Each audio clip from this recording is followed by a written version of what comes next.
Show. You can tell this is a countdown. My name is DJ Strick, or should I say my name is Brant Collins? Should I say that? My name is Brant Collins. He is DJ Strick, and we are the Stream Guys. And we're just going to be hanging out tonight. It's a Sunday night. Time change. Hope everybody spring forward. So everybody forwarded their clock an hour. Yeah. Spring Here we forward. Go. This is super cool. So I'm getting the notification. So we are live on YouTube. I know that is actually should be over my shoulder right now. Can't show you. I'm gonna go check on it. Like right here. I'm gonna go check in. So been working really, really hard this week. Hopefully you really enjoyed the graphics, the new thumbnail look, Brant. I love it. I told you. I think it was great. I went and saw Batman Saturday night. I love all the superhero comic book stuff, so I think that's awesome. What's up, Richard? Oh, it was really good. Good movie. If you like Batman, you should go see it. Gotcha.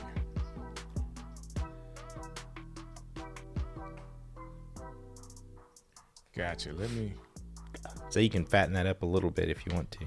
That's exactly what I'm trying to do. For whatever reason, it won't. Hello, all. Let's just try this one. Yeah, grab it by the edge.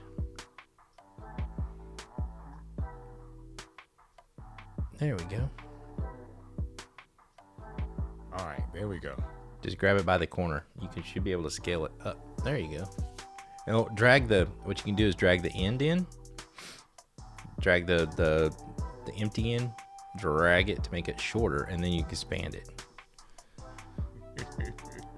Live tutorials.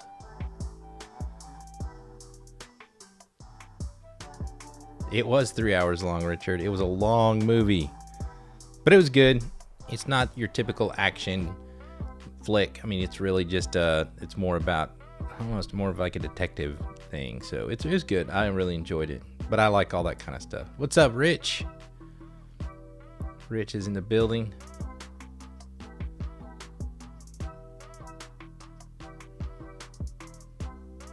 It's just not that easy over here, Brant. Can you go over to however you're looking at, to the right side of it and make it shorter? Drag it short.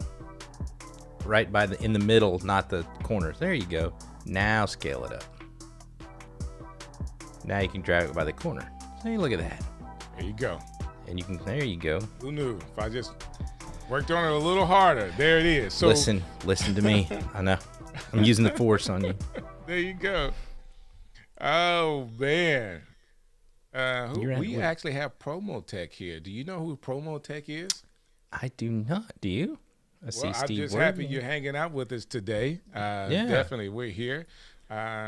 2 channels. Okay, there you go. Steve Worthy, what's good, Strick and Brant? Steve, what's good with you, sir? Thanks for hanging out with us. Alex, man, it's good to see you hanging out with us today. Appreciate you coming by the stream show. Good to see you. Very, Brant, very good. We have a lot. We did a lot this week, more than we ever have working on the stream show. And I'm so excited about it. Yeah, I think what we tried to do is make multiple content out of our 1 hour show, which we just have failed at miserably in the past because of just work and family and time. We both work full-time jobs. And I think we figured out how to make some shorts. We figured out how to make some, how to edit in YouTube, make some things quicker. You turned around some stuff, and then I copied it and made it into a short with Canva. Then you copied what I did and made it a reel, and then I just couldn't. I saw some stuff that Brant did, and I just like, Brant, you know what? You're not gonna outdo me. So that's one thing I've realized with Strick. It's all about competition. So if I post something, he'll post 2. Sometimes I can be really, really competitive. And yes, this is Mr. Pippins. This is the Ecamm software we're using today. It's really cool, man. We get a chance to do a lot with this software, even watching our countdown. Because in just a few minutes, we're going to go through this little portal, and it's going to jump us right into the show. This is the countdown. There you go. So Brant and I get a chance to kind of catch up and talk about some of the things that, we've done while people are coming on. System is actually connecting all over the place. 1, here we go.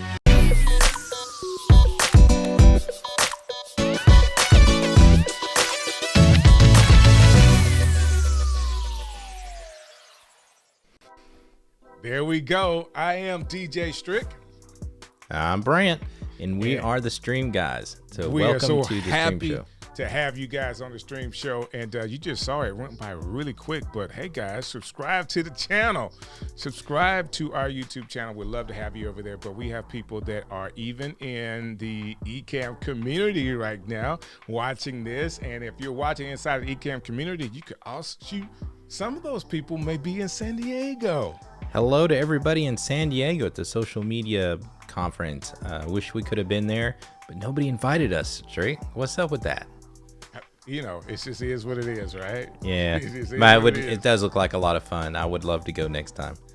Yeah, Rich says it's always make him nervous watching y'all run up against the clock. Yeah, man, it's just part of it. It's all automatic. Yeah, we I don't know. It just makes the show a little fun doing that. So, what a way to start this particular show.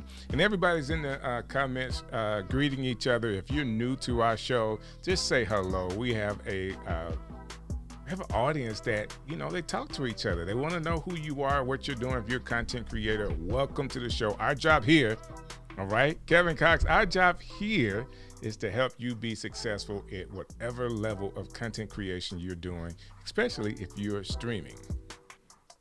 Yes. And like Kevin Cox said, thank you very much, Kevin, for letting everybody know. Come to the YouTube page, watch over here, and make sure you hit the like button because, you know, like all of us on YouTube, we're trying to get to that partnership program. So the 4,000 hours and 1,000 subs. So we got a little bit to go, but, you know, doesn't stop us from just keep streaming. So, but we would like to get your help to get up to that point. So not a problem at all. Brant, we have done a lot of transition. We've talked about this in the last show. I really feel like the first quarter of 2022, like everything we thought we were going to do last year that 2022 was going to be about, it's a little different. Like we've learned so much. Yes. One of the people that has been around our group, has been with us for a while. He has also done some transitioning of his business, and he's doing very well. The thing I like about him, he's probably one of the hardest working content creator that I know. Like he's like always out there. He's doing what we started to do last week. So he's been doing it for, you know, as long as I've known him, and we've just started, you know, finding ways to multi-purpose our content. And I've watched him. I was like, man, we got to do what Ash is doing. Like, this guy is killing it. You know what I'm saying? Like, he's really killing it. That being said, I want to bring him onto the show. We're going to get a chance to talk to Ash and start the stream show today with some content that will help you. If you don't know Ash, by the end of this, you're going to absolutely fall in love with this guy. And it won't be because he has a very strange accent. You know what I'm saying? Don't worry about that at all. So let me bring him on to the show. Ash, how are you doing, sir? Hey, guys. You're right. I am glad I made it. Yeah. I didn't realize we had daylight saving time. So, yeah. They don't do that I'm in so England, excited. do they? I love hanging out with you guys. No, yes and no. I kind of had a feeling. So I was looking at my phone going, I'm waiting for Brant to text me going, where are you? And literally, I got that text. Yeah. But that no, was I love hanging out we didn't with you think guys. about it. Strick was like, oh, we changed time. I was like, oh no. So yeah, same thing with String. She's actually in a meeting right now, expecting to be on with us in 40 minutes. So I'm going to contact her. She'll probably come on at the end of the show, but no worries. We're going to have her on. We're going to get a chance to talk to you, Ash, about all the stuff that's happening in the world of content creation. And with you, like you have, as a content creator, I feel like you have compartmentalized it right. Like you have the right structure. So I want to help people that are trying to figure it out.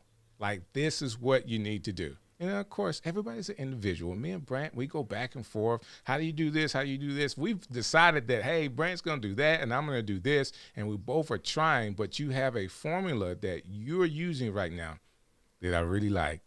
And if people could really grab a hold to how you do this. And I think, you know what? Sometimes they say just give them the information first. and then the details. And the first thing that I think I want to give everybody, at the end of the day, this is some hard work.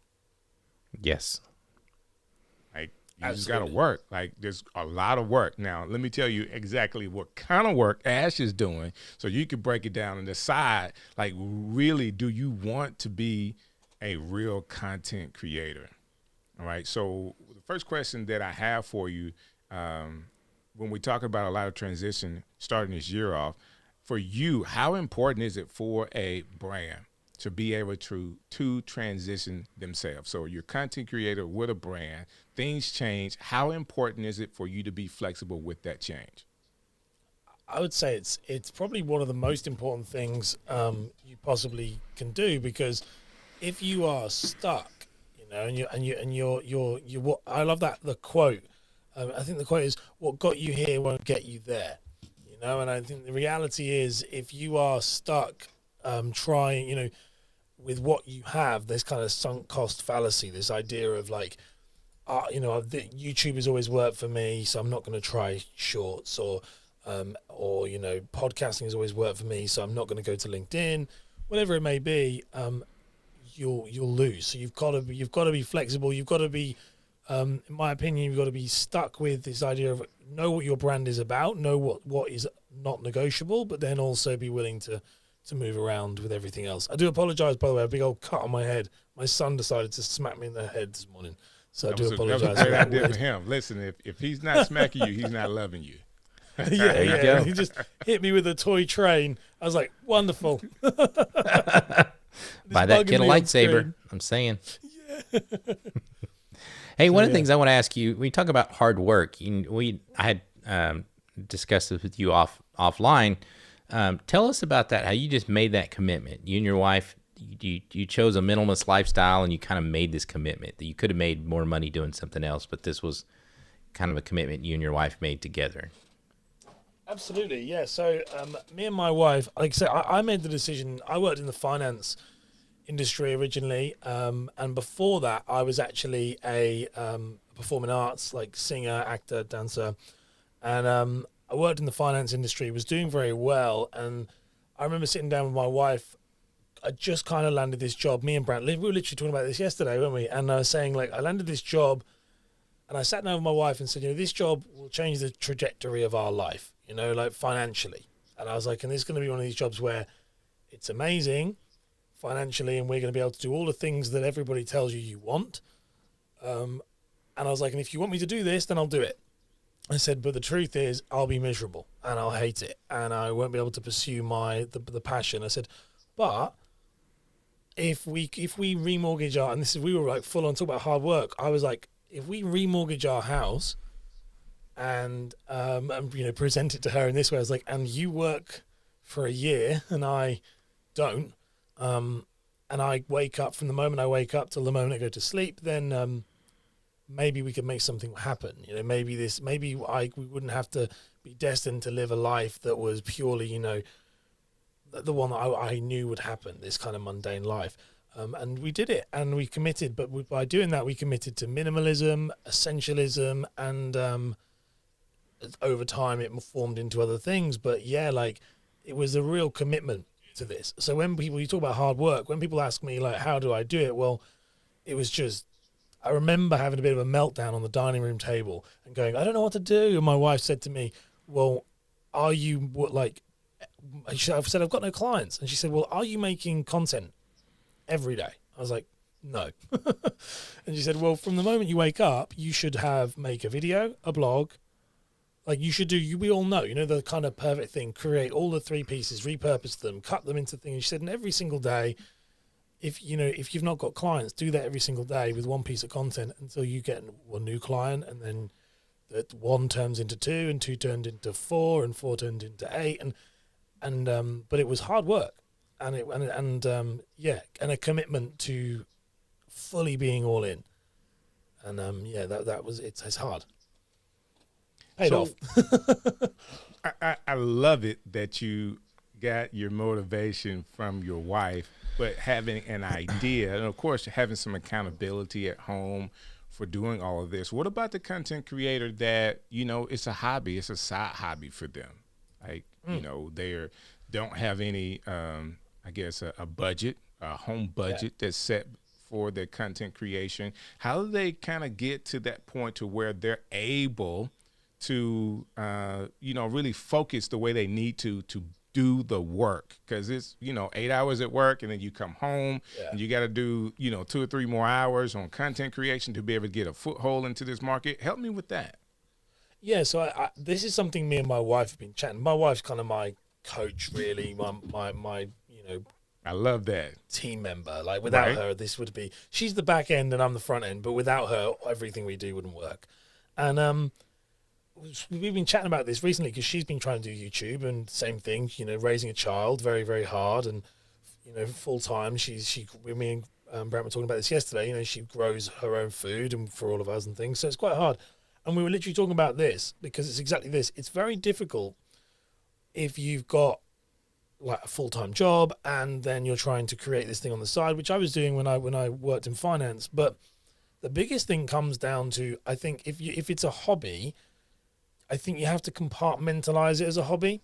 So and this is something that for the people watching this, if you are somebody, say you're on YouTube, you're doing a streaming show, let's keep it relevant to the stream show. So you're doing a streaming show once a week.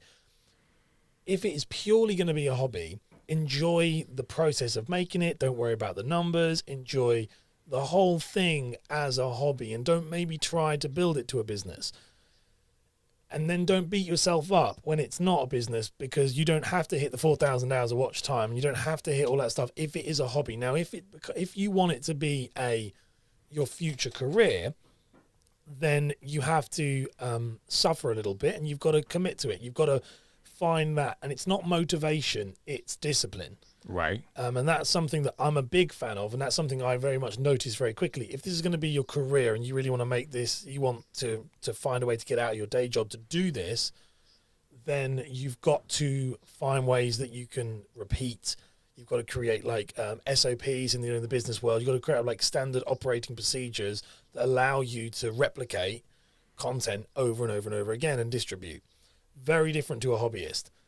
We've all seen, it's like anything. If you look at DIY people, they're not using the same tools as the real tradesman because it's a different thing. And I do think in the content world sometimes, it's quite outspoken with this, but I think sometimes, I meet hobbyists, and then you can meet someone who's like, this is their career, and we get lumped in as everyone's a content creator. Right. And I don't think it's very good for mental health, and I don't think it's very good for other people's expectations.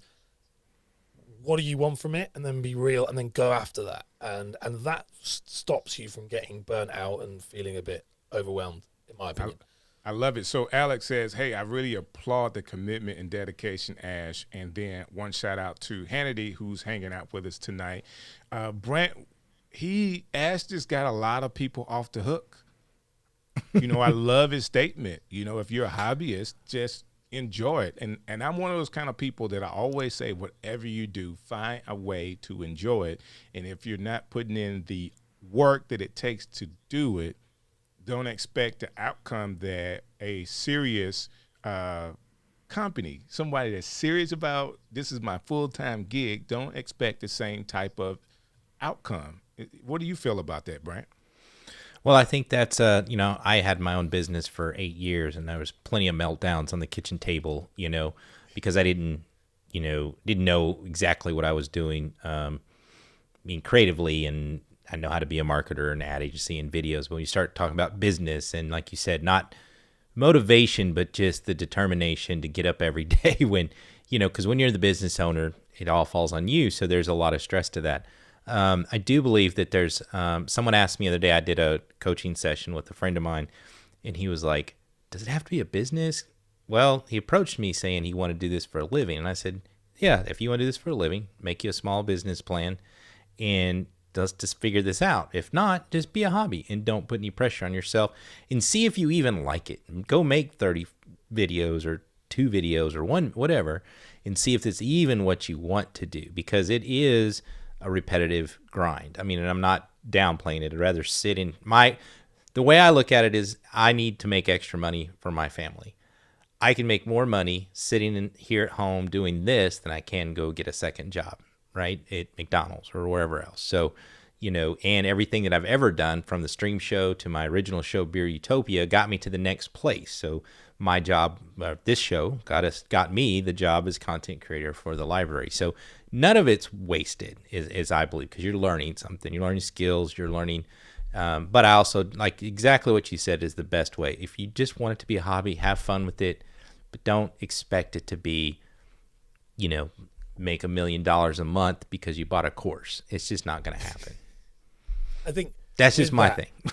But just to echo what you're saying there, Brent, because I agree with you, and this is something, the shift for me was, and to be fair, Strick, I think me and you even spoke about this like 6 months ago when you were on my show, like after that, like, because for me, the penny drop moment was, you see this thing of like, do one video a week, do one piece of content a week, do, the average or the minimum, and one thing that kind of struck me with more and more I spoke with creators, I was like, but when in life did you get in this to be average? Come on. Did you get in this business to get the minimum? Because like I love it, Ash. I'm gonna be like I'm in like church, man. I'm just gonna amen you down from over here. Amen. Amen. Like, just so who true. wants to be average? You don't. You know what I mean? And that was where like I had so many people with me with my output going, you need to slow down. You need to. And I was thinking, well. And the mindset I found, and this is what you're saying, Brant, it's like if it's a business, like I was in sales for a long, long time. Like we didn't make one call once a week and go, well, do you know what? Let's leave it. We don't want to oversell it, And so I was like, you go to work every day. And so you have to treat most of these people, and with all due respect, most creators I meet are trying to make it a business, and they're not putting the effort that they would do as a business into it, and then they wonder why. And then I get it a lot where people will say, how have you done it? And I'm like, well, because I applied 10 hours a day I've been doing it since 2017 and I've never missed a day. And that's why. Now that's not a brag. I would never subscribe that to my clients. I don't think it's a good idea, but I had no other choice. Right. Let's talk about value, and you talk about work. You had explained to me yesterday, if you don't know, Ash and I did a podcast, did a stream on my show. We love each other. Star Wars. We've been on each other's show. Everybody, like Ash, been on. I've been on his show. He's been on the stream show. And yesterday they had a chance to hang out. Come on, keep going. So you told me this decision. So I was on his podcast. You interviewed me, and I haven't seen it. And you made some decisions about that show and interview. And can you explain that? Because I think it was very intelligent and very, I don't know, that is the business part of it, where you had to cut something that you really love to do because it wasn't bringing the value that you wanted. Yeah, I'm happy to talk that. That was like so me and Brant were talking about this because I had an original podcast that I was interviewing. I was interviewing lots of people, and that was really, really great, and the show did really well. But me and Brant were talking about it, I kind of found that the show stopped from a business point of view. It started becoming more about the idea I wanted to be around cool people. I wanted to be around people like you guys. I wanted to be around people like Rob and Doc and all the people you've had on the show. But I was speaking to so many of them that I'd really forgot the listener. I'd forgotten who the listener was. I'd forgotten I was doing it for me, very self-indulgent, which if you're going to do it as a business, you can't do that. You can't be making content for yourself because no one's going to buy that. And so I had this hard decision, and it was again with my wife on a dining room table chatting and going, I'd interviewed you, and because that's me and you were chatting about it, and I said I interviewed you, but the problem was I then kind of had to sit down and look at my show, and I was like, this is not my best work, and actually I need to make this about, I laser focus it down, talking about being able to transition. Right. That was really hard. That was the first time. It's that sunk cost fallacy. I'd put all this time and effort, cultivated these relationships, love all you guys, but I looked at the show and I was like, who's it helping? Because right now there's a million other shows out there interviewing content creators about content creation. Right. So why is mine any better? And it isn't. So So tell the truth, Ash. You came onto our show. You saw what we were doing. You said, I can't compete with that. Let me do something else. No, but yours is laser focused. Yours is niched. I mean, we were literally chatting about this yesterday. The stream show is super niched. Mine had lost its way. Now it built traction because it was the personal branding secrets show. So it's Gotcha. all about personal branding.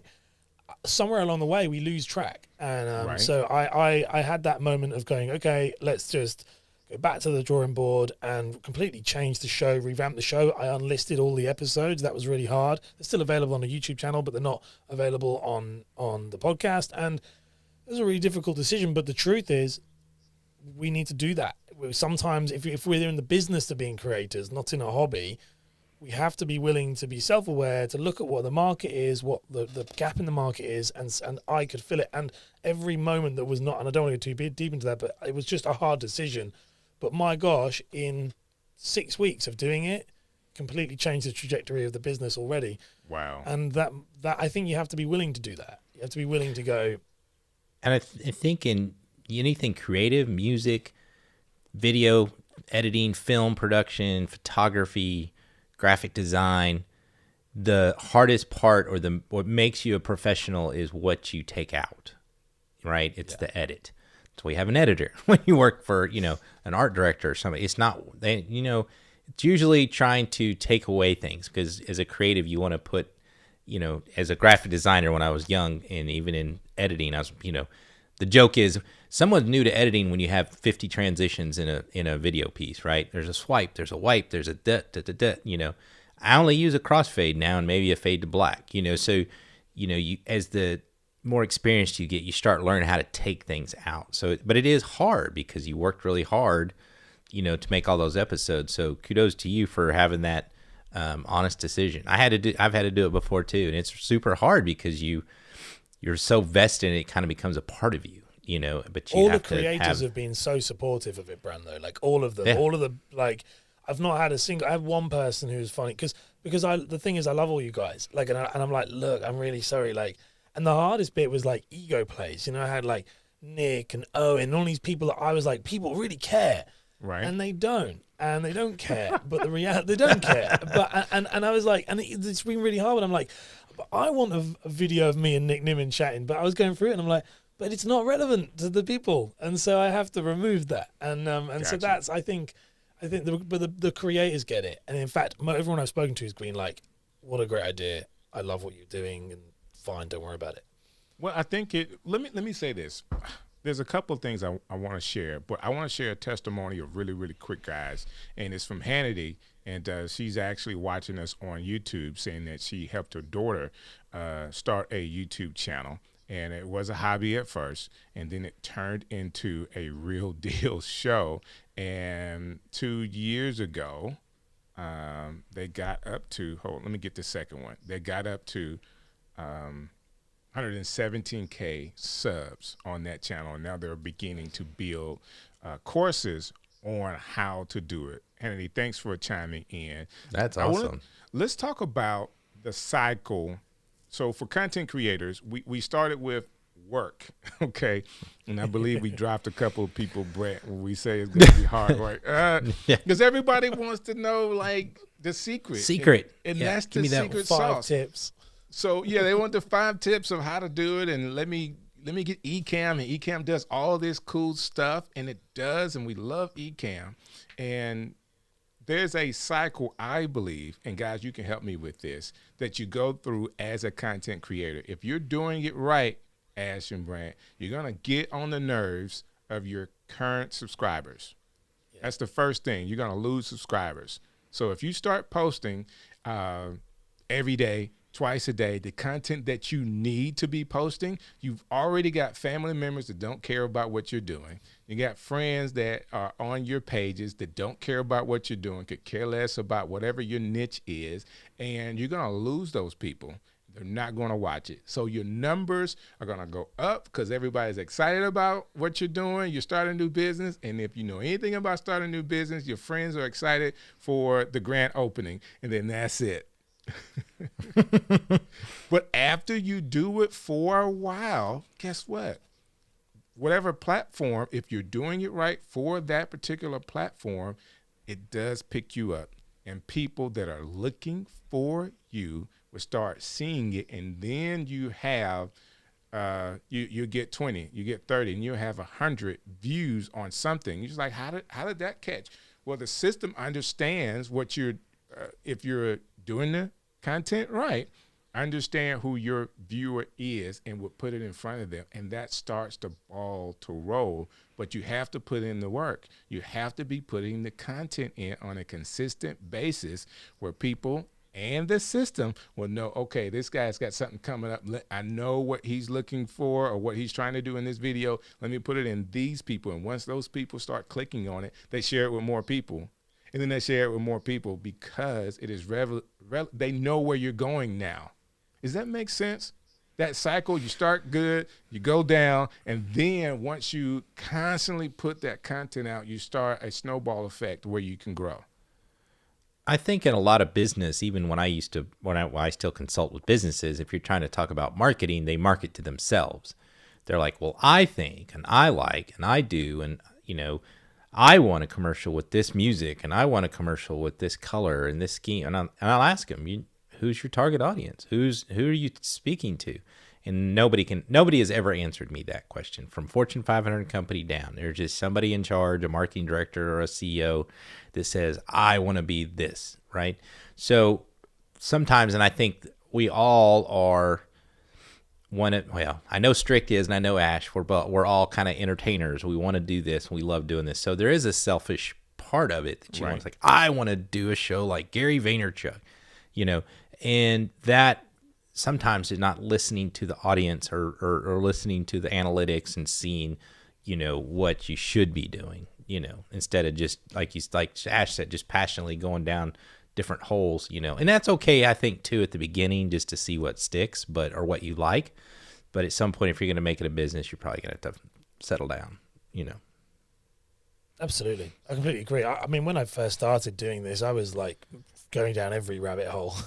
And I was making gaming videos. I was doing, I did it for my business, but then I was trying all different things. And what you'll start to realize, and I think this is just a kind of testament to what you guys are saying, you'll start to, when I started making content in different niches, what I started to realize was I started going, okay, what works, what doesn't work, but also started realizing that the overwhelming feedback was people quite liked me on camera. Now, I would never have known that. It wasn't the niche, it was the me. Now, a lot of the time they were like, I really like you, just the topic's dull. So You've got to keep doing new topics until you find your one, and it's took me, realistically, 2021, the end of 2021, December time, was when I kind of started to think about it, and then really January where I changed. And that I've been doing content full time since 2017, so a long time of a lot of swings and misses before it actually started to take. But is that not the reality of this? I understand some people in the pandemic hit the wave of the pandemic and knocked it out of the park, but for a lot of people that are doing content creations, you're talking about a 5-year swing. I think the dots connect. It sounds so silly, these dots connect when you look back at them, but you don't think of it at the time. So I was watching Mr. Beast being interviewed by Joe Rogan on his show on Spotify, and they were talking about how YouTube was, such a great thing back in the day, and how 2006, 2007, that was when people who were early adopters of the platform. And it was really funny because I remember I can't have my own domain name because I already got it in 2007. And so I was like, oh, I was doing the same thing I'm doing now, but in 2007, but I never really connected those dots. Right. So I think if you do, as you say, I think you probably find everything you guys have done. You two are glowing examples of it. DJs, radio. Right. We don't know that this stuff is going to all connect. And while we're in the moment, it can feel a bit chaotic. But at the end, it all I do feel like it does all align eventually. But then what will happen is it'll only align. It's like a full moon, it aligns for a little bit and then it goes again. And then you're like, oh gosh, what am I going to do? So I think you've got to get used to living in that chaos and know that there's got to be something out there that's going to make it line up again later. Trust the process. Well, another thing you have to remember too is when I was a promotions producer for UPN 38, and my job was to take, to make all the promos you see during the show, tonight on the Hughleys, girlfriends, whatever. And they would send all the stuff to me, and I'd edit it, and they'd get the voiceover person. So this was all reel to reel back then, tape to tape editing. And then I would put it on the air, and it would run. So you'd have one that you would just run maybe once every, in the 4 quarters of the day, you would run it once every 6 hours or so. And my boss came to me once and said, I've seen that promo like 20 times this week. I need you to do another one. And I was like, but you have the TV on the channel and you're looking for it every day. And we're all watching it every day. Nobody's seeing it. You're one chance in a million that you actually saw it. So you have to run it. And that happens to yourself because you're like, I've been doing the same videos. I've been doing the same thing. It's boring. I need to do something. That's yourself because you're so hyper focused and looking at it all the time. That next video might be the first time somebody discovers you. So it just takes, you got to keep priming the pump. You know what I mean? Does that make sense? Completely. Like something I say to clients when I'm like consulting, and that makes sense, one on a personal level and one on this client level. So the client thing is, like I'll sit with them and say, on average it takes 8 to 10 online interactions before someone is willing to move to that next step of the funnel, whether that's a purchase, whether that's a call, whatever it may be. And I say, it's 8 to 10 online interactions.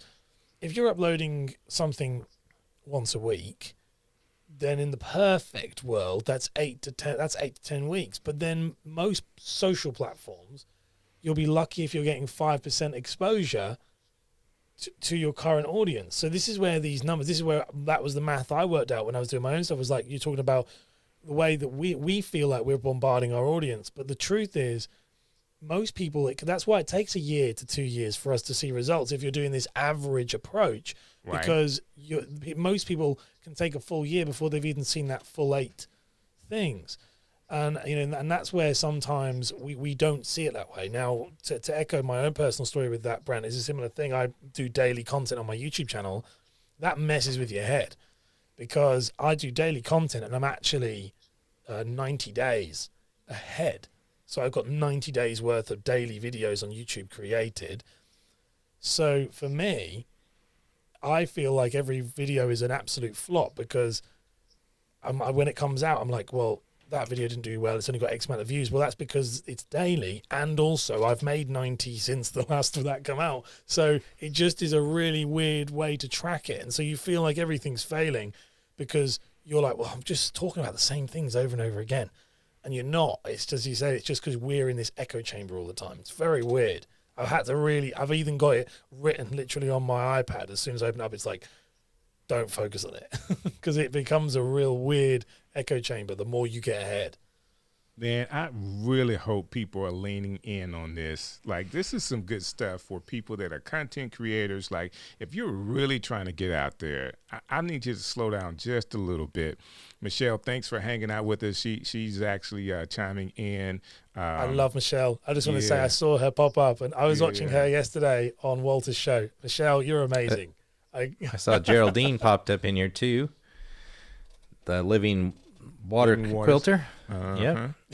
So we got people popping in, and Hannity is also saying that she heard this said that your passion is for you, but your purpose is for others, and how you serve others. And I do feel like as a content creator, if you're building content, like the mission of our show is to help streamers succeed. That's the reason why we're doing this show. We want the people that are watching this to succeed at streaming, at building content. And the way they do that is hearing from people like Ash, of course, hearing from people like Brant, and all I got to do is ask questions, and that it makes it really easy.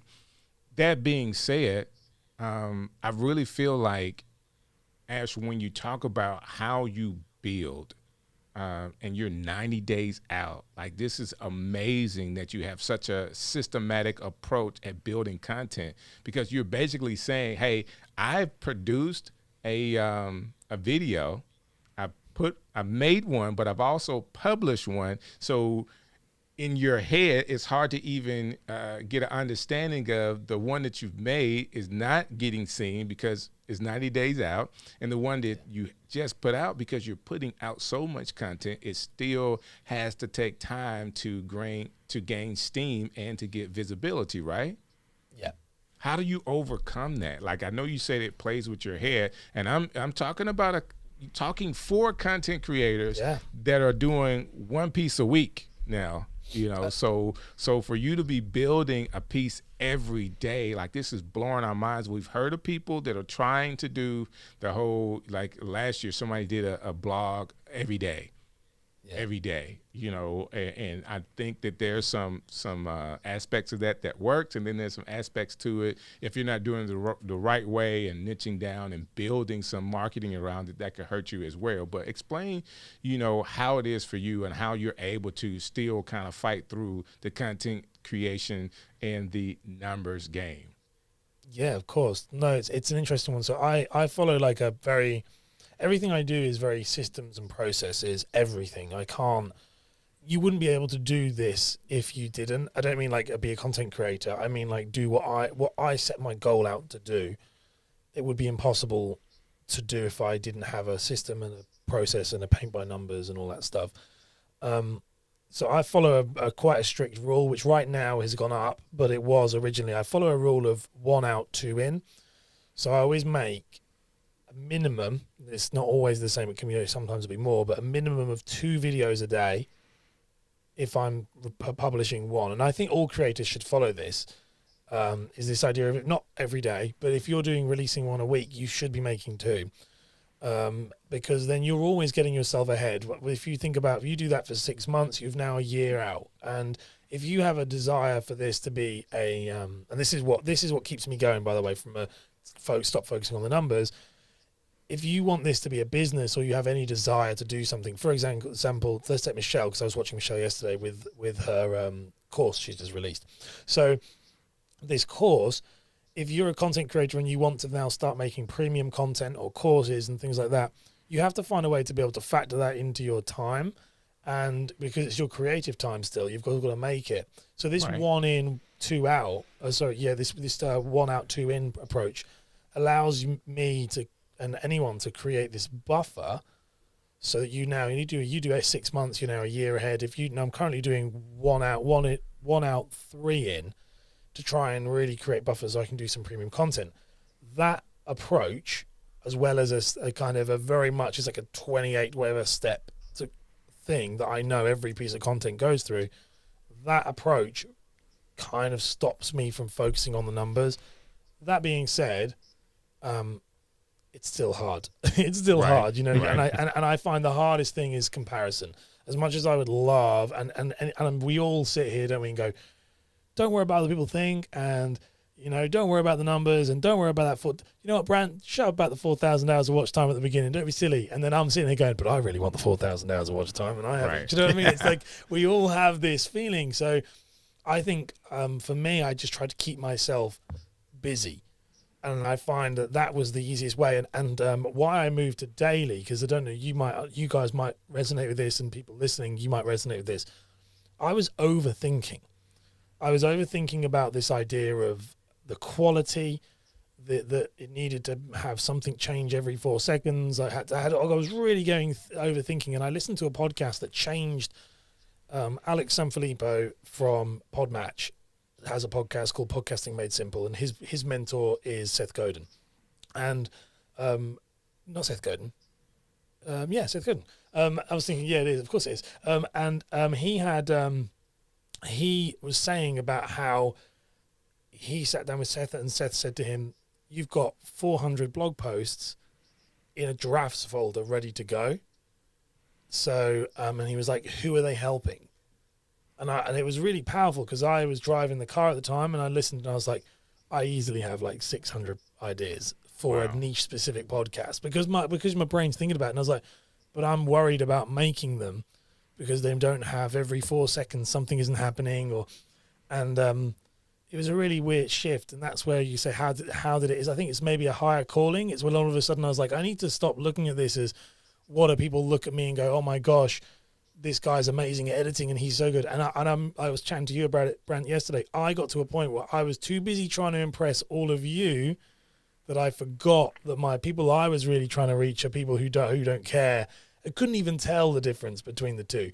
Right. And I came home that day, and I have to listen to that show, and it was toyed up. It was coupled up with also going out for lunch with a friend of mine who was moaning that his life wasn't as good as it could be, and I realized because he wasn't doing any action.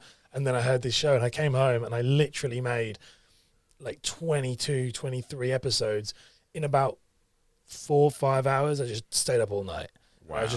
I just went through and just made, and I've just been on that ever since. And I think so to go over to for all of you guys to understand that, I think you just have to have a greater purpose behind it. It has to be a reason. And then I was like playing play chicken with the ideas now. It's like, okay, can I actually run out? Because when I run out, fine, I'll have like thousands of pieces of content. I'll take a break then. But let's just see if I actually can run out, because the other stuff doesn't seem that hard anymore. So. I love it. I love it. And I want to say hello to Kathy Walker as well, hanging out with us today. Ash, man, you really, really helped us out. Brant, what do you think about having a catalog of that many shows like ready to go every day? I think you need to get to work, Strick. No, I'm just kidding. Wait, I think one of the things. In some ways. Well, we decided to do this show live because it is, well, it's more than a hobby for us, but this is the time that we could make it work. But yes, we started making, editing down some content and stuff this week in shorts and TikTok and all that stuff to help it, to do more because we know we need to do more. Right. But it is a daunting task when you have, a full-time day job. It just is. And I think the call it imposter syndrome or second guessing yourself, or I do it all the time. I'm going to go left. I'm going to do this. I'm going to do that. I got to, and sometimes, like you said, you just got to roll up your sleeves, do it. And my success in the past has always become that's why we do the show live. I always say yes to things when people say, hey, can we do this? Strick says, let's do the show. Okay, let's do it. Because I know if I just jump in and do it, I'll do it. If I have a month to do it, you'll overthink it. Well, we can't do this because we don't have the right camera. We can't do that because we don't have the right, So those excuses and research and all that stuff kind of gets in the way of just doing the work. So sometimes it's just better to do it, fix it. Living, the web is living media. It's not print where you're spent $5,000 and made a spelling error. You can change it every day, right? So just keep moving, right? Just keep kind of pivoting and you'll find your way. So, and I need to take that advice for myself, because I do. I've redone my own personal channel 3 times since Christmas. Graphics, designs, logos. I've pages and pages of brand notes of how I want to be, and then I just, just don't do it because you're just too hung up on making it perfect, I guess.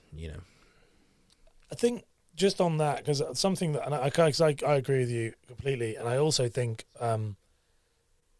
for one thing is like, for me, it was just stop trying to edit. I just use things like Ecamm. Like, I'm excited to use Ecamm, wait for my Mac to arrive, because it's like this stuff like this means you don't need to actually, you don't need to edit. But one thing that I would say is, like, as you said, like I was always trying to be something. I was always like, I'm going to be this guy, and it was always never, my niche, so to speak, was not. It was always what I was telling people I was going to be. The shift has happened when I started asking people, what do they see me as? Okay. And yes, and that was a really weird. I guess that comes with more like time and experience, but that was the shift. It was like talking to all of you, people like yourself, and talking to people like in our community that we have, and then also I realized that in the YouTube space, a lot of the YouTubers that I knew saw me as the podcast guy. And then when I started looking at my analytics and data, it was like, well, why are all my podcasting videos doing really well? And then wait a minute, all the success I've had has been in podcasting, and it was very strange. Then when I started asking people, I was like, well, that's when it would. I always say, like, your niche is a little bit like Harry Potter's wand, it picks you. And I think there's so many people I meet who are like, could be amazing in one thing, and it's so obvious what the niche is, but they can't see it because they're too busy saying, but no, I'm this person. You're 6'10". And you want to be a soccer player, well, maybe you'll be a really good basketball player if you actually tried. I love that. And it's that type of thing. I love that. That's really good. So adding the piece of, like, who do you go after to say, or how did you do it? You say, I asked my people and they helped me find this. What was it like for you? And talk about how you transitioned from talking about podcasting and content creation to what you're doing now. Yeah, no. So when I got into this, I was doing personal branding, What does that mean? Who knows? That was the problem I had. Gotcha. Like it was like it was so personal. The business had kind of moved into more kind of self-help, and that was not really what I'm a very technical process guy. And so then I started talking about content creation and content marketing, and that's the stuff I love. But I couldn't figure out why people, what it was people weren't interested in it because they need a pill to be able to swallow it. You know what I mean? Like I was going very deep into the psychology behind it, and some of the stuff I'm saying here, it's great. You guys here, like you're all jumping in the community saying this is amazing. But most people, when you're on a consulting call with them, they're freaking out. So I was like, why does no one like that? So I needed to find a pill to make it kind of palatable. And for me, it was niching in podcasting. I hadn't talked about podcasts, but how I found it was in originally the first bit was in our like Facebook chat that we were all in when we were doing Rob's live stream. Right. People kept, whenever there was a podcast question, I would always get atted on it, and I was like, well, why are they doing that? Because I'm not a podcast guy.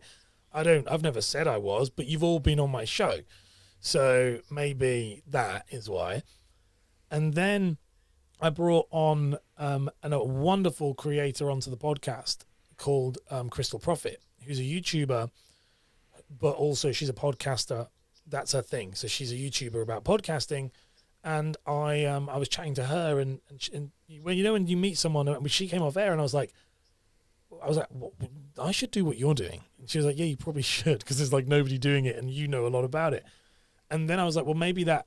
And then the data was the thing I looked at. So after I'd spoken to her, I'd spoken to people in our group, spoken to Rob a little bit about it, and then I was like, well, I wonder, because I was doing well in shorts at the time. And I was like, I wonder, like, I'm doing really well in shorts. I wonder what it is. And when I started to sieve them out, every short that did like over like 1,000, 2,000, 4,000 views, they were all podcasting. Like you could literally draw a line. It was like talking about Instagram, talking about marketing, talking about TikTok, talking about LinkedIn, like nothing. And then all of a sudden, podcasting, they were all, it was insane. It was one of those moments where it was like, this is right in front of me. And I didn't want to talk about it, because it wasn't something I was massively passionate about. Gotcha. The funny thing was, when I started writing content ideas, 100 ideas, 200 ideas, and I was like, maybe I am passionate about this. Like I've just always done it as a way to try and push my message of who I want to be for my own ego. So I say that to lots of people. It's right in front of you. If you can and it's hard. I think just look at the data, look at people around you, ask what they know you for. Like, how do they think about you? And I just was looking, and I thought, well, you know what I'm going to be? Then I'm going to be the guy in the podcast industry that comes along and says and shakes up the game and talks about hard work. That was my thing as well, hard work. So it's podcasting and hard work, because I was the only one I met that people were like, oh, you can do one a week, don't worry. And I was like, no, I want someone to be like, if you really want this, do it every day. And not in I like the Gary Vee approach, but Gary Vee didn't have the systems and processes behind it. Whereas I want someone who's like, if you want it, you can do it, and this is how. And so I thought, okay, I'll take those two things. You guys are all the creators think I'm really good at making things and being consistent. And then the podcasting is what the consumer seems to want. And then it turns out that, unintentionally, me and Brant were talking about this yesterday, my client seems to be 50-year-old bald guys.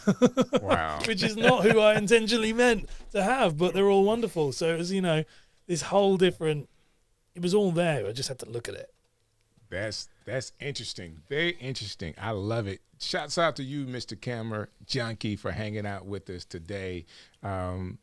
As this is one of those sessions that we're definitely going to have to replay to get all the details. Like, I wanted to stop you like 2 or 3 times to kind of go back and get you to kind of repeat this and repeat that. But I didn't want to, it was just so good. I didn't want to stop you, because it goes down to, hey, making systems and being disciplined with those systems to get the outcome that you want over time.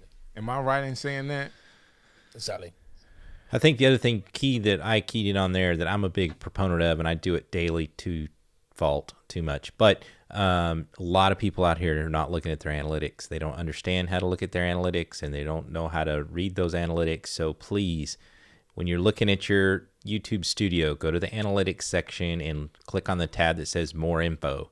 And it'll tell you so much. Like, we were starting to do some shorts. I have some shorts that have been doing pretty good, 2,000, 1,300, and they're all getting six subscribers. So the input for that and the output was pretty good compared to, I ran a YouTube ad for the stream show and spent some money and compared that to the shorts, and the shorts performed better than the ad.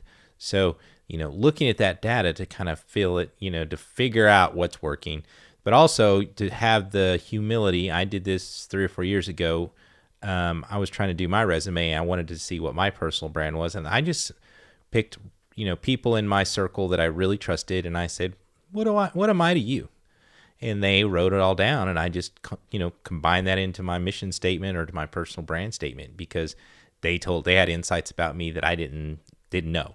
So sometimes it's just to be humble and ask and let people know and be ready for the honest opinions.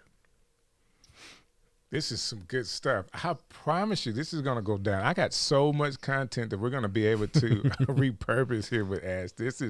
This is amazing, man, that you're sharing this stuff. And I'm hoping that people are getting it. And I say that, I know they are. Kevin Cox just said, that's really cool. Something that you're interested in and passionate about without really knowing it. Like, you just never know sometimes, like, where the information that people want from you. I know that sometimes when you cast a big net, you just never know what you get out of that.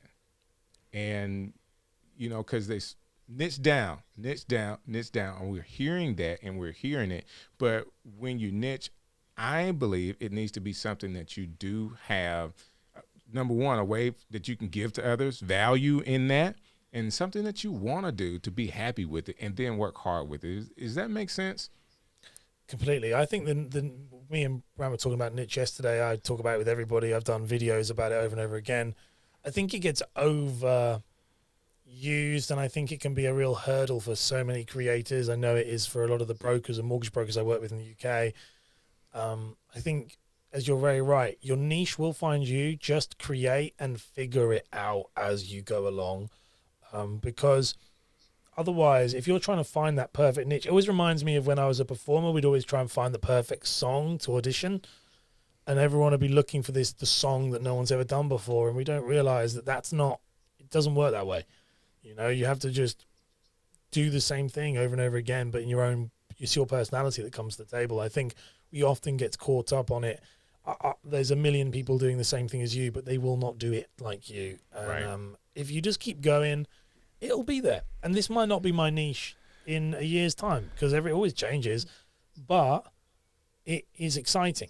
And it's always been profitable in some way or another. It's always brought me to either profitable either financially or in networking and, spiritually with people and meeting people. It's not always about the money.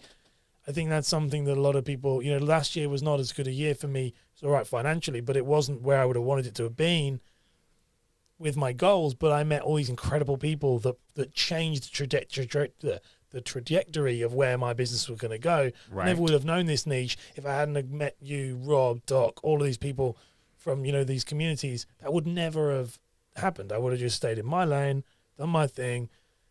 So I think it's good to just be really open and just more narrow focus as time goes on. I do think that I'm kind of the anti-niche guy, because I just get frustrated that everybody says it's so easy, find your niche, find your niche. I do think that someone said it in one of our other shows, and we were going to make a shirt, like, you are the niche, right? So I think it's more about personal branding. So if I brand myself as a camera guy, then that's my niche, and I should be doing camera reviews. But if I am, like myself, overall marketing person, and I give myself room to talk about different things, podcasting, streaming, direct mail, email marketing, all these things that I know. So the branding part, becomes a big proponent of it, like not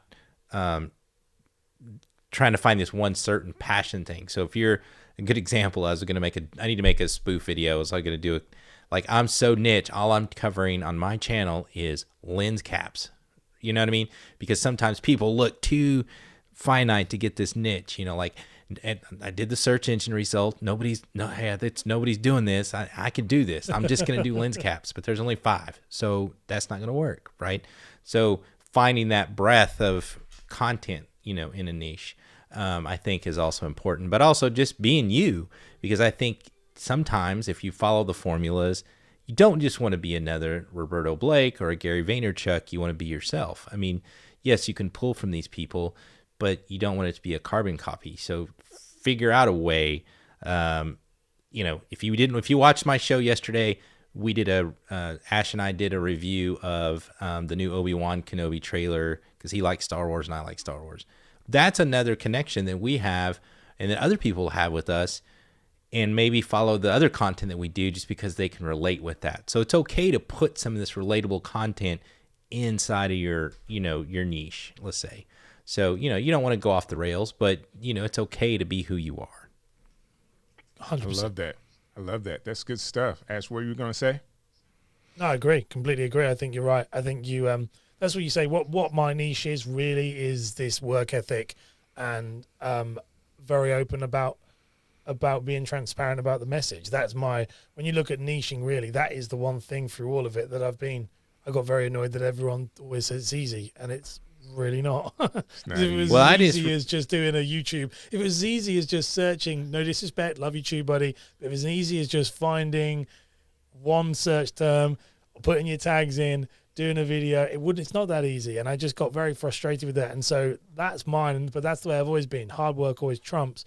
The podcast niche, and like what you guys, the stream, that's just, I always like to say, your niche is like the road, and this is just the vehicle. Sometimes you're in a scooter, sometimes you're in a car, sometimes you're in a really lovely, amazing vehicle, sometimes you're walking because it's broken down. But the road doesn't change. And I think that is you, that's your personality. And that does change as it gets older and weathers, but it's still the same road. I love it. Brant, you were going to say something? I forgot. I got totally. Oh, yeah. I remember. Talk about work ethic. So I found this out about Ash yesterday. Did you know he was a fitness model? Like straight up Men's Health Fitness. I can see it. Yeah. That work ethic has to be a lot of this, because you don't just do the 5-10 tips to get to that shape, right? I mean, it's a constant, because I had this really hard moment with my YouTube channel, and I was trying to lose weight at the same time, and I'd hit this plateau, and then I realized that it's exactly the same. There is no secret sauce. There is no magic pill, whether it's YouTube or losing weight or getting in shape. You got to do the work. You got to do the work, and you've got to, there's days you don't want to get up. There's days you have to stay up late. There's days you have to do the things you don't like to do, and that's what makes you better. And so, for some people say, I don't like to edit, or I don't like to be in front of the camera, I don't like to do this, or I don't, maybe this isn't the job for you, because you're going to have to do these things as you move forward, or hire some people to do it for you, because you're going to have to just do the content. At the end of the day, you just got to make the videos, right? Absolutely. So yeah, it makes a huge impact.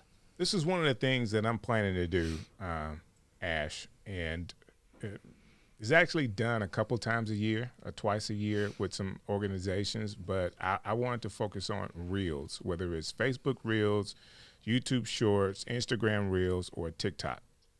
And short form content, I just believe that it's easier to kind of get people started, to have a habit when we're just talking about making a 15-second video. Like at the end of the day, can you make a 15-second video every day?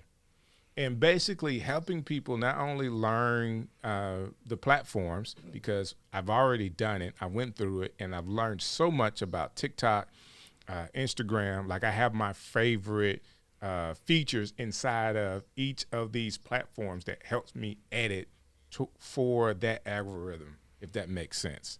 Yeah. Because I do believe you have to use some of the features to kind of catch on. Yeah, they're all different. Yeah. And the accountability you can have with doing content every day with a group and a coach to help you get started, to kind of build your muscle, kind of going into the gym, and you got a group class, a aerobics class. So my idea is to help me. I've already done it. I'm working with a group of people, and if anybody wants to be in it. We're starting in April, and I'm just going to hold your hand along with a group, and we're going to do it for 30 days, just making 15-second reels. Like, it's not going to be hard. We're going to make it really simple. They can be, hey, hey, this is Strick. I'm a content creator. If you like creating content, you like lights, you like cameras, you like microphones, guess what? Follow me. And that's your reel for the day. It could be really simple like that. And you say, well, how do you gain traction from that? It's not the traction. It is the muscle. Your particular muscle to put in the work. So as you begin to do that muscle, now we'll go from 15 seconds to 30, from 30 seconds to a minute, from a minute to 3 minutes. And then we're making longer short form content, 5-minute tutorial on how to do something. And we can put that on YouTube, which is, in my way, my opinion, the ultimate place for a content creator to gain monetization. That's my plan. What do you think about that? I think it's a brilliant idea. I think it's actually exactly how I started. So it's so funny. I started doing 15-second videos in 2017 because I was trying to learn. I didn't know. I was all right on the camera, but I couldn't edit. I couldn't. And I really, so yeah, you build yourself up. When I work with a client, we were using teleprompters a lot in the finance sector because they have to be compliant. So we were using teleprompters, and that was how we do it. You're going to do a 15-second teleprompter because it's hard to sound bad for 15 seconds.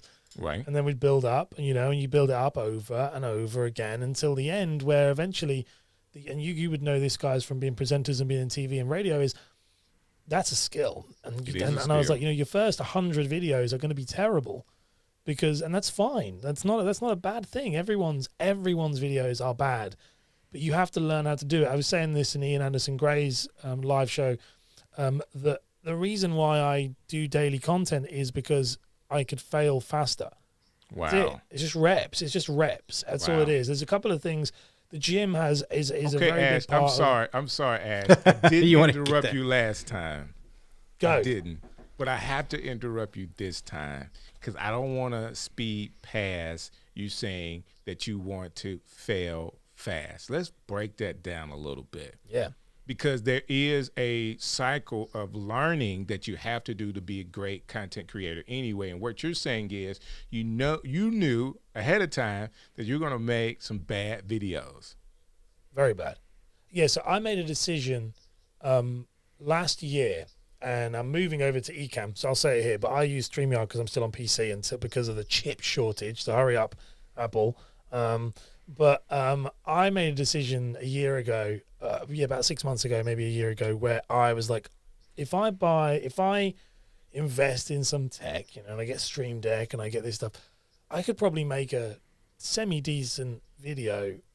I thought I could. So I was like, I thought I could potentially make a semi-decent video. It doesn't look, it looks slightly edited. You wouldn't know that it's just like what you're doing here, really, all this stuff. And I was like, but I'm not going to be very good at it because you've got to produce it and you've got to do it in real time, and that's going to be really hard. So I decided to go live every day, and I went live every day for 173 days straight. Wow. And talking about anything I could about personal branding and things, and so much stuff happened. But the reason why I did it, and everyone would say, like, why? And it was purely because the first day I might forget the words. The second day, I forgot to bring the slides up. The third day, I forgot to run the intro. The fourth day, I played the outro, and then I was still on screen. But what I made a rule to myself. It was like, don't edit, don't put it in the there afterwards, and clean it up, like live to tape every single time. And it's amazing, by the way, all you guys watching this and listening to this. It's amazing how quickly you improve, because you don't want to look like an idiot on day. If you forget to take that thing off screen, like take yourself off screen, and so you're stood there at the end of the video like, oh, you won't do that tomorrow, I can tell you that right now. So you'll remember it, and you know what I mean. Yep. And so what started to happen was, over time, I created it to the point where, like, I actually was speaking with StreamYard about it, and they were like, you're using this, we didn't intend the software to be used this way. And I was like, yeah, but with this add-on and this add-on. That's why I'm so excited about getting Ecamm, because I'm like, we can do some crazy stuff now. Right. But if you drop me into Ecamm, I wouldn't have been ready for Ecamm, because what it is, like you say, it's a muscle, but it's like the brain. It's like the capability. You have to be able to expand your brain. Now I have B-roll happening at the same time while I'm talking, while I'm bringing in guests, while I'm bringing in clips. And all of it happens, you know, with new different type of gear to be able to, you know, move with my hand slightly. Like everything happened, but it started by just going, I'm happy to just make these videos look rubbish and don't worry about that. So that was the failing fast. And now, like, it's insane. People don't even notice the difference, but they will when I go onto Ecamm, because it's all going to start again because I don't know the software again. So as soon as I jump on, it'll be like, and we're back at square one again. But you have to, yeah, I think it's something you just got to lean into it. I love that. Brant, what do you think? You know, I think that's why we do live, because I know I'm that way. If I record it, I'll do it 5 times, 10 times. If I skip lines, I can't, 9 times out of 10, even when you shoot video, you'll do 2 or 3 takes, and it's always the first one, because you just overthink yourself. It's just something about it. Strick and I both have this, background of doing this, for television or in radio, so it's just kind of second nature. But, you can just turn on a camera and go is easier for me than trying to write a script and remember it and plan it out and, read a teleprompter, because then it just, I'll fumble it all up. So, but yeah, and going live could just be the thing that you don't have to have anything but your phone. So if you want to get started in this and you want to even see if this is what you want to do the 170 days live from your phone. You don't need any other equipment, no microphones, no lights. Go outside, walk, do whatever you need to do, and try to find your way, find your voice, find your, your passion, find your viewers. You can all just experiment it in real time. And that's what this technology is. And that's the difference between today and from when we were in broadcast. You spend all this money on a show, and then it comes out. I can remember when I worked at UPN 38, it might run 2 weeks and they cancel it because it didn't work. Now everybody's just failing fast as they can and producing content because the technology is keeping up with that. So you kind of just have to, you've got the built-in hack right there. It's just the phone and the internet and go live. I love it. Now, I was doing some phone content. So I talked about this on Ash's show. I believe that our iPhones and the latest and greatest Android are all the same. They have so much technology in them. I mean, you have a real broadcast studio. So now I'm creating this short form content. I'm not using a lapel mic connected. I'm talking into the phone. I did a voiceover for a short inside of my phone, talking and you cannot tell. Like, I have a Shure mic. I'm sure if I put it next to the Shure mic, and I'm also sure that there's got to be some processing inside of these softwares to kind of do something with the audio, because it sounds great. I don't hear a lot of noise in the background or anything. I was at the kitchen table doing a voiceover into my phone. Like, I'm saying all these things to kind of help people get over some of those hurdles with hard work. So I do want to go to this real quick. Hannity added that in order for you to be able to get to the top of the stairs, me and Brant say it differently. We have another thing we say about eating an elephant. You got to go one bite at a time. You have to go one stair at a time. I think what gets people so excited is that we do from time to time see those people that we perceive jump to the top of the stairs in one leap, and we don't see all the work they put behind it to get there. It's kind of like even in music, you feel, oh, what is this person just kind of blew up overnight, and they tell you, well, no, I've been doing this for 20 years. This song just finally hit. It's those things that we see that excites us to where you see someone with 2,000 subscribers and then they had 10,000 subscribers. You're trying to figure out, like, I want to do what they did, and whatever they're doing, I want to do that. But that's not always the case. Like, you still have to walk the stairs. This person found that right step that may have catapulted them, but it may not be the same story for you. But if you buy my course right now, I can show you 3 simple steps to get to the top step. $97.99, right? Brother. But I think that's, one of the things I find disingenuous with YouTube that I have a hard time, because, we talk about selling courses and stuff, is some of it is kind of, disingenuous. It's, 5 simple tips, and going to have a secret plan, or we're going to do this and do that. And I also watched a video about making thumbnail clips, and it was straight up clickbait. Like, hey, watch my review of this toothbrush. And then he put a picture of Kim Kardashian and was like, Kim Kardashian uses this toothbrush. Well, that's just a bold-faced lie, right? So there's this fine line between, there's so much self-help-ish. And I'm the number one person. I bought all the Seth Godin books. I bought all the Gary Vaynerchuk books. I'm a self-help person. I love all those things. So it is a trap that you can fall into. It's just like, I just need one more course, one more book. This one's going to have the secret, and it's always going to just end up being, you got to do the work, right? Yeah, I think one of the things that, like, you said about the gym, like with all of this, the thing that really was like a penny drop moment, and Strick, me and you were speaking about this, about me uploading a lot of content when you were on my show. You were chatting about this off air with me, and I had this moment. It was like, and people watching this, you might feel like this, but it's like, if I do more, then it'll come quicker. That was my thing. I don't know if you ever relate to this or not, but it was like, if I do a video every single day, then I'm gonna get to the top quicker than anyone else who's doing it one a week. It's just gonna happen. And if I do that, I'm 7 years. I was even told myself this thing of like, if I do, an average person does one video a week.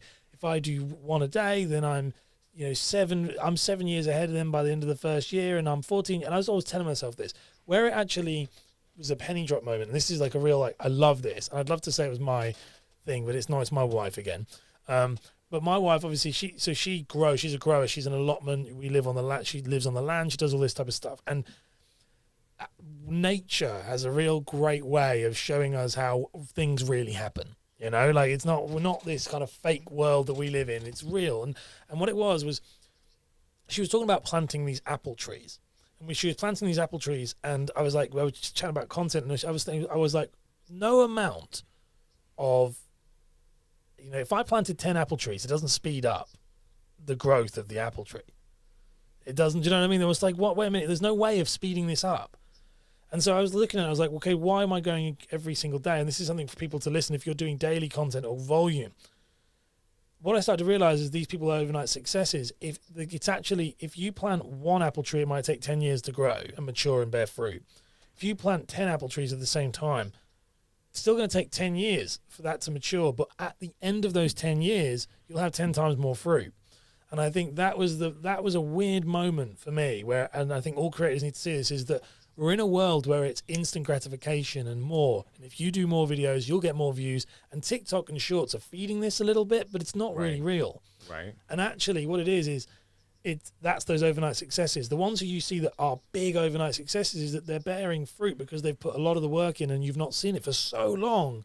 And then everything's coming finally to fruition. And it's like, wow, you did a lot of work. And it's like, yeah, but it was like a decade ago.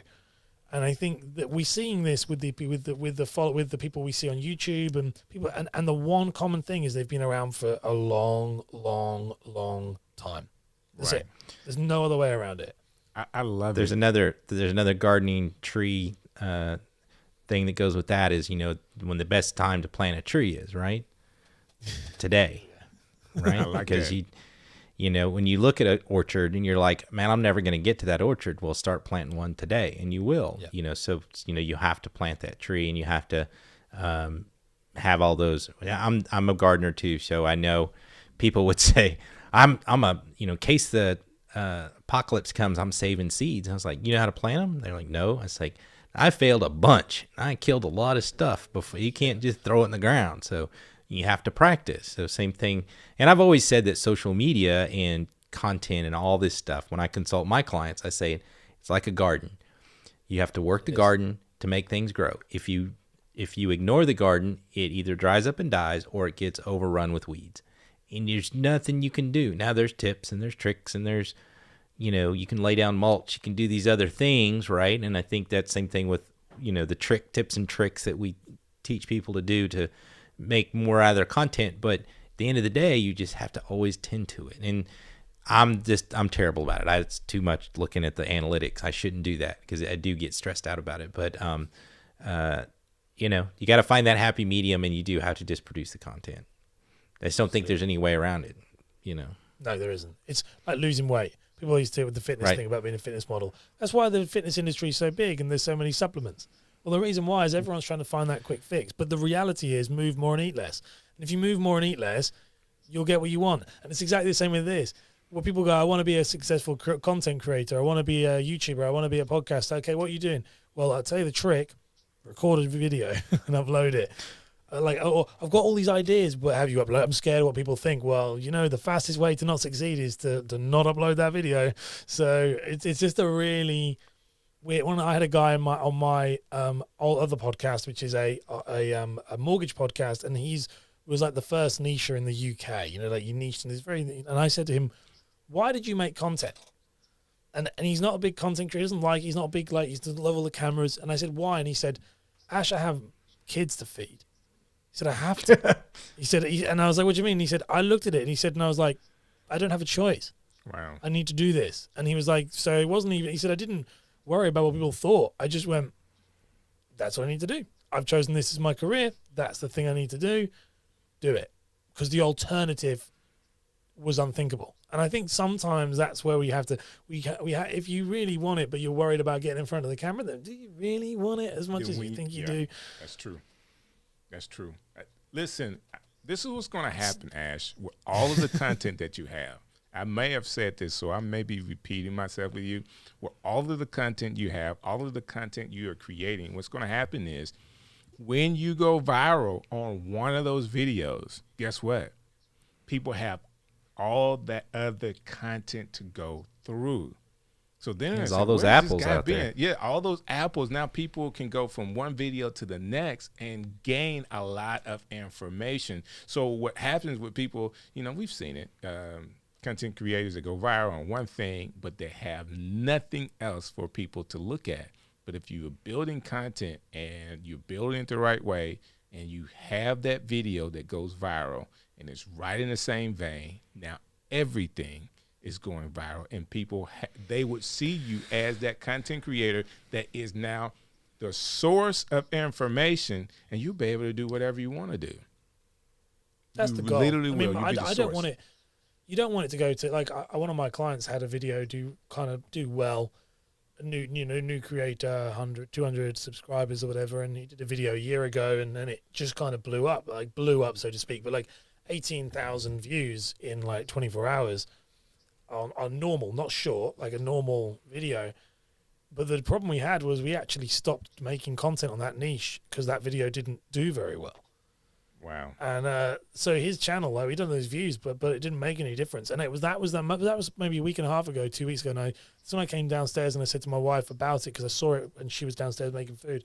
And I came downstairs and went, this will work. I said, as in what we're doing, or I'm doing. I said, this will work. I said, because I don't want this to happen for another couple of years. I said, because I need to have 1,000. There you go. I said, I need to be that you can't search the word podcast and my face not appear. There you go. I said, and at that point, then it will be, you don't want it too early. I've seen that happen. You see that with TikTok. Someone gets a video go viral when they're figuring it out still, and then it's like, oh, now what do I do? Because now I'm stuck making this one thing, and that's all my people want. So same thing happens to artists or actors or designers or painters, or you get that one thing, and then you just I'm doubling down on that, and then it might not just been a fluke. You never know. So, or the success and the pressure, gets to you. So have we got String coming on yet? Is she here yet? No, she's not here yet. And the time change really messed us up. Yeah. But we've had a great time with you, Ash, man. Thank you so very much. We talk about hard work. What is it, after midnight over there for you? And you're hanging out with the stream show? Yeah, it's 12:30, 12:24. Well, I thought this was going to be at 12 o'clock, so I'm just used to it. This is the third time I've been on your show. I'm on people's shows like this all the time. I love it. And I don't mind staying up. We sure love appreciate having you. So Brant and I have already talked about this. We're not gonna always be the stream guys on the stream show. The stream show has a particular content for streamers. You understand this world, so some of these days we may ask, hey, can you come on and help, host one of these things for us and see how that goes? What do you think? I'm up for anything. I love you guys. I think it's awesome. So, yeah, 100%. Let's get his Ecamm come in, and we'll get him caught up on how to do the Ecamm. So there you go. He can run the show one night. Well, absolutely, that'll be cool. We definitely appreciate the content. Thank you so very much for your time. Thank you. I'm just at awe at what you're doing, and I know I see your stuff, commented on it. If you're seeing Ash out there, I need you to like it. I need you to comment and share some of the things he's doing, because he's really helping people with his content. Ash, hold what you got for just 1 second. Brant, man, what a awesome show today. Like, I believe I'm just going to send you a cash app and pay you for coming on doing this kind of stuff. Yeah, this was a great show. I think Ash brings a lot of real world knowledge, not a lot of fake. Gonna make it, just by this 2 simple steps. It's just hard work. And in a niche that probably isn't, what you would think of, mortgage brokering. So, just follow Ash. If you're not I follow his stuff, even though I'm not into the mortgage stuff, just because of his work ethic and his delivery and how he communicates with his community. So I think he's great. So go follow him, and just kind of look yourself in the mirror and decide, do you really want to do this as a content creator, and how hard are you willing to try? Brant, that being said, when's your next show? There you go. I need to do it more often. I need to do my show every weekly. I haven't got on a weekly schedule yet, so I do. How about you? And I'm the Strick same thing. City. Like, I'm so focused on the stream show right now, what we're doing. Right. I have lasered my focus on doing a lot of work here, and of course my wife keeps me busy. So, oh my God, if y'all don't know Kim Scott, y'all need to look her up. Kim Scott, jazz flutist. Check her out. Check her music out. We got a new song called Shine that is in new and active on the Billboard chart. So we're climbing the charts right now. Awesome. I'm so excited. Same time next Sunday. So since the time change, it will be a weekend, 6 p.m. Yeah, everybody Central Standard available. Time. 6 p.m. Central Standard Time. I guarantee you we'll have another guest that's going to give you tons and tons and tons of information to help you level up your live stream, to help you be successful. All right, that's it. That's it for us. Hey, Brent, I'll see you next Sunday. We're out.